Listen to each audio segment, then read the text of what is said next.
Meeting the Queen of England is a great honor. However, understandably, it can also be quite stressful. This was especially so for Mr. Harry Collins, who visited the Queen one day to give her a special brooch for her 100th birthday. A member called the other side of the coin, the Queen, the dresser, and the wardrobe later recalled that after presenting the Queen with her birthday gift, and having read somewhere that one should never turn their back on the Queen, Mr. Collins proceeded to walk away from the Queen backwards. However, Mr. Collins failed to notice one of Her Majesty's corgis lying on the floor behind him. He tripped over the dog and ended up lying spread eagle on the carpet. Terrified that he'd hurt one of the Queen's corgis, Harry frantically rubbed its chest, apologizing profusely. Thankfully, the Queen gave a very light-hearted response, saying not to worry, it was not his fault, as she had so many corgis who had such a terrible habit of lying in the most awkward of places. The Queen's fondness for corgis is almost as famous as the monarch herself. Following her ascension to the throne in 1952, it is said that Her Majesty's owned over 30 of the dogs. But what is a corgi, and how did the Queen develop such a fondness for the breed? For much of my own life, I have been fascinated by dogs. I love dogs, and I enjoy learning about and researching different breeds. I'm especially passionate about Pembroke Welsh Corgis, which is why in this speech today, I hope to share some of the fascinating facts and history behind the beautiful breed. In this speech today, I will be covering 3 main points. First, what is a corgi? Secondly, the history of corgis. And third, how the Queen ultimately played a role in saving corgis. To begin, what is a corgi? Corgis are a small breed of herding dogs that originated in Wales. Corgi actually translates to dwarf dog or little dog in Welsh. There are 2 different types of corgis, Pembroke Welsh Corgis and Cardigan Welsh Corgis.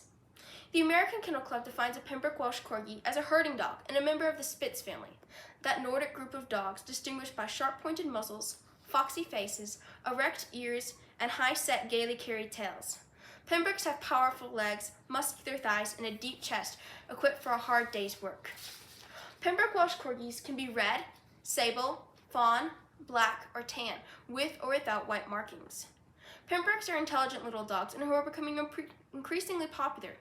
Currently, according to the AKC and The Guardian, Corgis rank as the 11th most popular dog breed in the United States. However, Corgis weren't always popular dogs. This leads to my second point, which is the history of Corgis. According to the AKC, Pembroke Welsh Corgis were once invaluable to farmers in Wales. The perky 4-legged farmhands accompanied farmers to the fields and also herded cattle. Corgis were bred to herd. However, when farmers began to raise sheep in fenced pastures rather than cattle, the original purpose of the corgi was eliminated. Farmers wanted longer-legged dogs to herd their sheep, and border collies eventually replaced corgis as farm dogs. In the early 1920s, corgis were recognized by the British Kennel Club, and for a time, Pembrokes and Cardigans were bred together. Then in 1934, the Pembrokeshire Corgi was distinguished from its cousin, the Cardiganshire Corgi. After Pembrokes and Cardigans became separate breeds in 1934, the soon-to-be Queen Mother, Catherine Bowes Lyon, acquired a Pembroke Welsh Corgi for her 2 daughters, Margaret and Elizabeth. This royal pet catapulted the breed into popularity in England. This leads me to my third point, which is how Queen Elizabeth II saved corgis. The Queen's first involvement with corgis dates all the way back to her childhood in the early 1930s, when the Duke and Duchess of York bought Roosevelt Golden Eagle, or Dookie, for their daughters. Photographs of Princess Elizabeth and the dog sparked curiosity in the breed. Later, a Pembroke Welsh Corgi named Susan was given to the Queen for her 18th birthday when she ascended the throne. The Queen loved Susan, and she became the first in a long line of Windsor Corgi puppies, which continued for over 15 generations. According to the British Kennel Club, Corgi registrations peaked at nearly 9,000 puppies in 1960, 7 years after the Queen's coronation. However, over the years, the popularity of the breed slowly declined, and in 2009, the Pembroke Welsh Corgi was first added to the Kennel Club's @watch list. Then, in 2014, the Kennel Club noted a record low of just 274 puppies born. This led to the Pembroke Welsh Corgi being placed on the vulnerable native breeds list. Meanwhile, the Queen continued to care for the breed.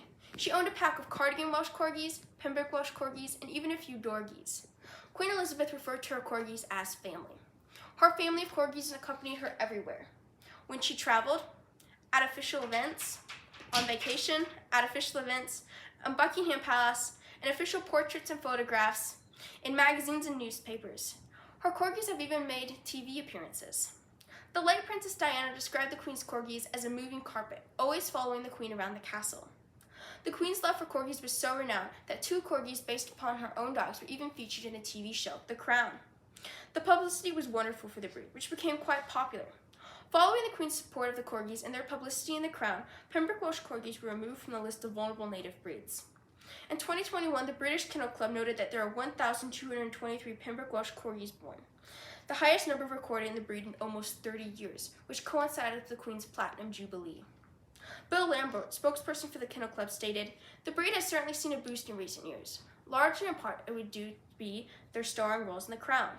The Queen has played an integral part in introducing Corgis to the public consciousness." In summary, the Pembroke Welsh Corgi is a noble working dog breed that was originally bred to herd cattle. Although the breed did quite well for many years, by the early 1900s the breed's popularity rapidly declined until they were eventually placed on the vulnerable native breeds list. That is, until Queen Elizabeth first discovered her passion for the breed. Indeed, it would not be an exaggeration to state that it is only through the direct involvement, breeding, love, and support of the breed over many years that Corgis are a thriving, popular, and beloved breed today. In the end, the story of Queen Elizabeth II and her love for Corgis demonstrates that dedication, support, and love truly makes a difference. They can change someone's life, or in this case, they can change the fate of a dying breed of dogs. And that is the story of how Queen Elizabeth II ultimately saved Corgis. Thank you.